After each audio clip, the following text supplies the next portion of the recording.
Hello বন্ধুরা, আমরা আজকে এমন একটা জঙ্গলের ভেতর দিয়ে যাচ্ছি যে জঙ্গলের নাম শুনলে মানুষের অন্তর কেঁপে ওঠে।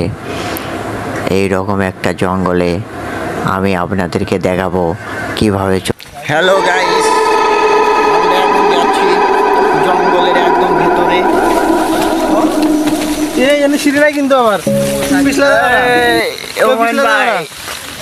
আস্তে আস্তে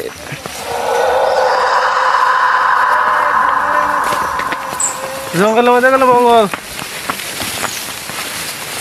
কয়টার সময় জানুন? 2টার সময়। ঝোপ বুঝে খুব মারা লাগবি। যোগ যাইতে পারবো না, নেট নাই। নেট তো নাই, নেট নাই জানে আমার ফোন দিল কিভাবে? আমরা এখন পাহাড়ের অনেক চূড়ায় আছি, আমরা পেরেছি, উঠতে পেরেছি।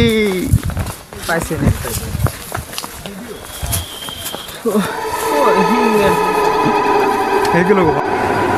আমি আজকে আপনাদের দেখাবো কিভাবে জঙ্গলের ভেতর টিকে থাকতে হয়, ভয়ঙ্কর প্রাণীদের সঙ্গে লড়াই করতে হয়।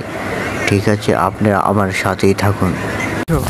ভাই এই জায়গাটা আপনার কাছে কেমন লাগছে? অনেক অনেক সত্যি। এখানে এসে প্রকৃতির অপরূপ সৌন্দর্য উপভোগ করছেন কিরকম? অনেক।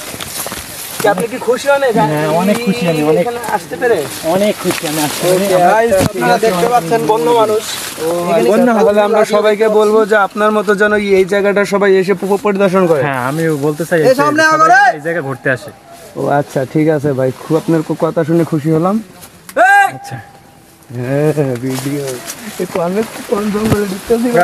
আমরা এখন যাচ্ছি ঝোপঝাড়ের ভিতর দিয়া। এখানে অনেক বাঘ, ভালুক, সিংহ এবং হাতের ভয় আছে, তাই আপনারা একটু দেখাশোনা করে চলাফেরা করবেন।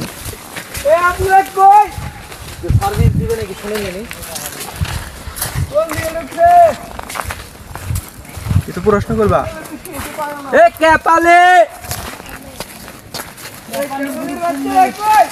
আপনার অনুভূতিটা কি রকম এই পাহাড়ে আসে? আমার যে অনুভূতিটা আমি আসলে মুখের ভাষায় প্রকাশ করতে পারতেছি না। আমরা যেই পাহাড়ে আসছি অ্যামাজন জঙ্গল, এখান থেকে আমরা